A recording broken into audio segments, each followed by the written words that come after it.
Assalamualaikum warahmatullahi wabarakatuh. Kembali lagi dalam Ismail Channel. Untuk hari ini aku ingin membahaskan sedikit soundbar Dolby Atmos yang korang boleh beli directly daripada Shopee dengan selamat dan juga rating pun baik. Okey, dalam review ini aku akan review macam just a short review tentang soundbar Dolby Atmos yang support segala jenis Dolby Digital DTS, Atmos dan pelbagai lagi dengan harga sekitar RM1,300 hingga RM1,900.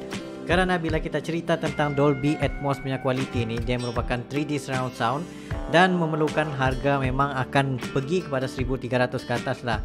Untuk mendapatkan RM1,000 tu, itu mungkin korang boleh dapatkan juga bila Black Friday sales ataupun apa-apa sales yang berkaitan ataupun yang memang kena pada waktunya lah, baru korang dapat dalam RM1,000.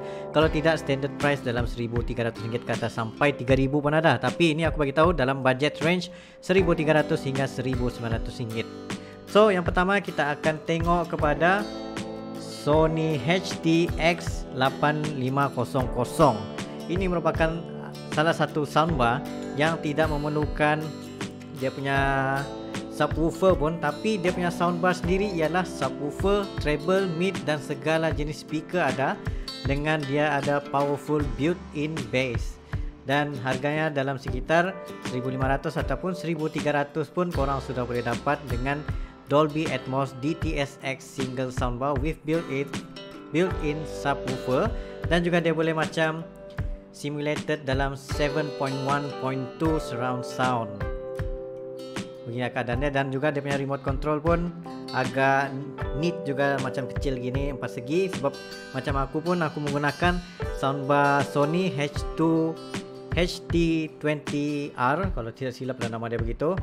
And then dia adalah juga dia punya S-Force Pro vertical surround sound, dan juga untuk cinematic mode serta deep bass experience. Dia ada 4 bass di sini untuk mainkan dia punya soundbar. Kecil saja tapi kualiti dia memang terbaik serta boleh play kepada compatible untuk hybrid low gamma, Dolby Vision, HDR10, 4K HDR quality. Tetapi korang perlu ingat, sekiranya korang ingin membeli soundbar untuk mendapatkan Dolby Atmos ataupun yang memang maximum quality, korang kena tengok kepada korang punya TV box, sama ada support for Dolby Vision ataupun Dolby Atmos. Dan last sekali, kepada korang punya TV, pastikan korang punya TV juga support kepada Dolby Atmos dan juga Dolby Vision. Seterusnya kita pergi kepada JBL Bar 5.0 Multi Beam. Kebanyakan soundbar sekarang ni dia tidak memerlukan single subwoofer lagi untuk shoot ataupun firing dia punya bass kepada korang punya surrounding sound. Sebab kadang ada certain teknologi itu di mana dia memerlukan hanya soundbar untuk firing dia punya sistem, di mana yang ini juga dinamakan sebagai Bar 5.0 Multi Beam. Yang ni di dalam Shopee berharga sekitar RM1,799 dan dikatakan dia mempunyai deep bass. Dan juga ini cara dia punya multi beam, dia ada bahagian tengah, ada 3 bahagian tengah, lepas tu bahagian tepi 2 dan juga bahagian firing di atas. Itulah salah satu teknologi DTS ataupun Dolby Atmos surround sound, di mana dia punya firing system tu memang keseluruhan supaya dia boleh tembak bilik korang, ceiling korang punya dinding, dan korang dapat menikmati sound yang like realistic punya sound system.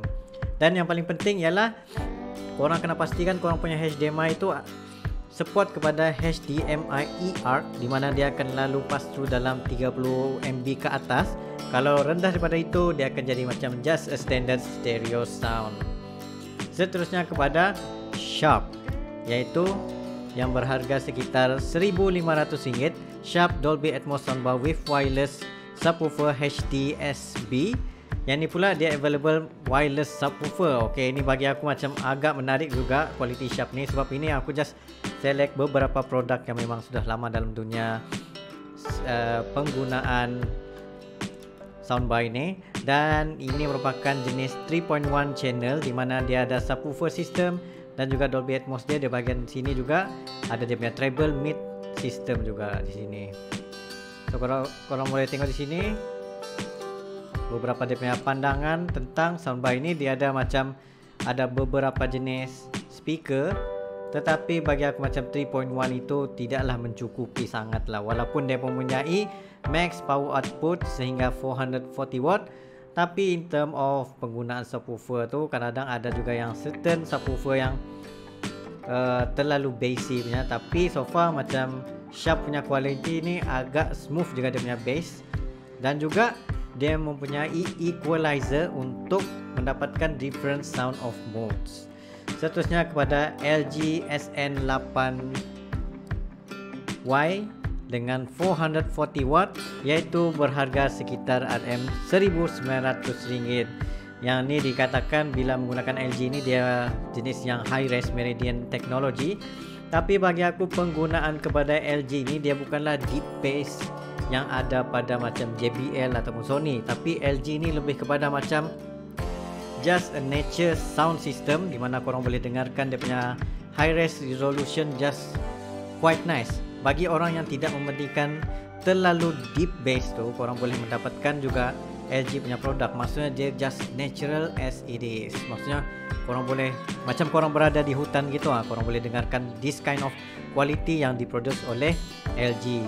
Dan dia mempunyai 3.1.2 channel system surrounding, dengan dia ada satu dia punya speaker di atas ni kiri kanan untuk firing pergi atas pula. Ini kira macam korang punya cinematic experience untuk tengok movie yang lagi dapat immerse 3D yang macam surrounding sound tu. Yes, ini sesuai kerana walaupun dia ada dia punya subwoofer system, tetapi firing dia tidaklah setinggi macam ada pada Sony ataupun JBL begitu. Tapi in term of adaptive watching ataupun audio system tu memang kita boleh dengar sangat jelas lah, kualiti dia terbaik untuk korang yang mencari just a nice music begitu. Seterusnya kita pergi pula kepada Panasonic. Okey, Panasonic ni juga cinematic sound system. Kebanyakan soundbar sekarang dorang mengatakan dorang punya sistem ini merupakan sistem yang good for cinematic sound lah. Dan ini harganya untuk Panasonic sekitar RM1,400. So dia juga menggunakan wireless system, iaitu wireless subwoofer serta dia punya soundbar system ini. And then yang dikatakan sini dia punya quality ni pun agak menarik juga, tapi total power output dia tidak setinggi pada yang Sony tadi ataupun LG ataupun soundbar yang lain, kerana power output dia sehingga 160 watt untuk cinematic system. Walaupun dikatakan macam dia ada clear bass sebanyak 200 watt, tetapi untuk firing rumah yang besar tu macam kurang sesuai sedikit. Cuma kelebihan dia pada Panasonic ini, korang boleh mount kepada korang punya wall kerana dia masih lagi dikategorikan sebagai soundbar yang ringan berbanding soundbar yang hanya single soundbar yang ada deep bass. Itu memang akan jadi berat sangat korang punya soundbar untuk melekatkan pada wall korang. Aku tidak recommend sangat lah. Maybe boleh tapi kurang sesuai lah. Cumanya dari segi music tu macam korang mempunyai option lah untuk play daripada Bluetooth, sebab itu memang segala Dolby Atmos soundbar available untuk main Bluetooth. Tapi untuk mendapatkan that Dolby Atmos tu korang perlu play directly daripada korang punya TV juga untuk mendapatkan fully cinematic experience.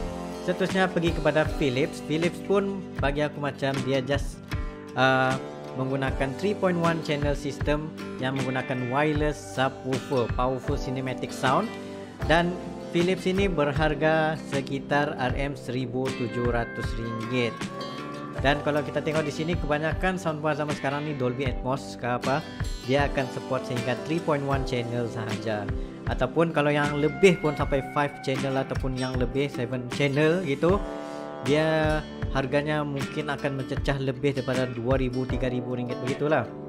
Cumanya macam dari segi features yang ada pada Philips ini, korang boleh play dia punya macam multi room system audio surround, di mana korang boleh enhance lagi dia punya productivity bila menggunakan Philips. Tapi berbanding dia punya soundbar system, aku lagi prefer dia punya TV, Philips TV berbanding soundbar dia.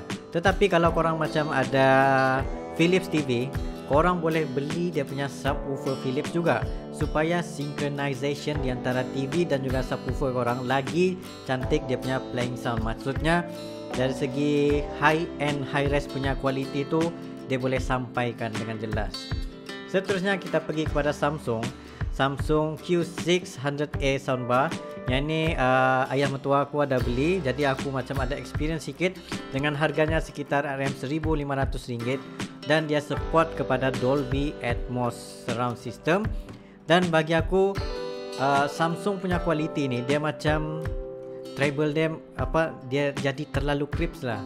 And then kadang-kadang macam aku rasa macam terlalu kuat lah pula. Jadi macam untuk equalization dia tu terlalu tinggi. Bagi korang yang memang minat kepada sound-sound yang punchy tapi treble tinggi tu, yang produk daripada Samsung ni memang sesuai. Lagi-lagi kalau korang ada TV Samsung, and itu paling sesuai untuk korang compare dengan korang punya soundbar ini. Sebabnya dia ada macam firing system dia pun dia ke arah kiri, kanan, atas dan bahagian depan, iaitu dinamakan sebagai 3.1.2 channel system. Dan juga dia ada cara-cara dia punya macam Q Symphony ataupun Q Symphony off on, di mana korang boleh kontrol korang punya soundbar serta sistem daripada mount ataupun TV itu akan keluar produce sound another kind of sound. Maksudnya dia akan produce 3D sound dari segi cinematic sound serta macam super realism punya sound system korang boleh rasakan melalui Samsung soundbar ini. Yes, memang best lah, agak menarik juga bagi aku. Dan last sekali iaitu ANS Cinematic Bar with Dolby Atmos dengan harga sekitar RM1,380. Dan ini yang paling aku menarik, yang aku agak tertarik juga, walaupun macam output combination dia dalam 380 watt, tetapi dia mempunyai 5.1.2 channel soundbar system. Maksudnya dari segi firing system dia lagi banyak berbanding yang standard punya. And then dia dikatakan sebagai design for quality, solid black, Bluetooth connection, dan macam information tu agak kurang. Jadi sekiranya korang ada experience menggunakan ANS Cinematic Bar ni, korang boleh komen down below. Ataupun korang ada sebarang cadangan lagi dalam RM1,300 hingga RM1,900, mana satu soundbar yang paling menarik, yang korang rasa paling sedap untuk didengar. Maksudnya di sini kadang-kadang soundbar ni ikut korang punya experience telinga juga, ataupun tengok kepada persekitaran juga, ataupun tengok kepada ruangan korang juga. Tapi sebenarnya lah bagi aku lah, ini dari segi soundbar yang pernah aku rasa yang memang super realism, super sedap, iaitu Sonos. Tapi harga Sonos tu boleh mencecah sampai RM15,000, RM30,000 untuk satu set sistem. Sebab dia punya subwoofer only harga RM5,000, soundbar dia RM5,000, dia punya treble RM5,000. Jadi semuanya jadi RM15,000 ataupun RM20,000 begitu. Terlalu mahal lah. Memang aku sendiri pun tidak mampu untuk membelinya. Tapi sekiranya dalam bajet RM1,300 hingga RM1,900, macam aku selalu menggunakan Sony ataupun LG itu, aku lagi prefer untuk menggunakan Sony system, kerana dia macam dia punya bass tidak terlalu punchy sangat, tapi dia just nice untuk didengari, serta dia macam memang korang boleh feel satu rumah tu macam mana dia punya experience.